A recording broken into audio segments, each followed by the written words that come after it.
ऐसे में Iran Britain के उन अड्डों को टारगेट करेगा जो उसकी जद में हैं।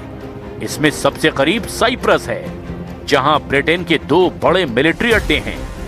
ये आराम से ईरान के मिसाइलों का टारगेट बन सकते हैं और ईरान ने वादा किया है कि अपने उन दुश्मनों के अड्डों को वो नहीं बख्शेगा जो अमेरिका के हमले लॉन्च करने में मदद करेंगे। ईरान ट्रेलर रोज दिखा रहा है।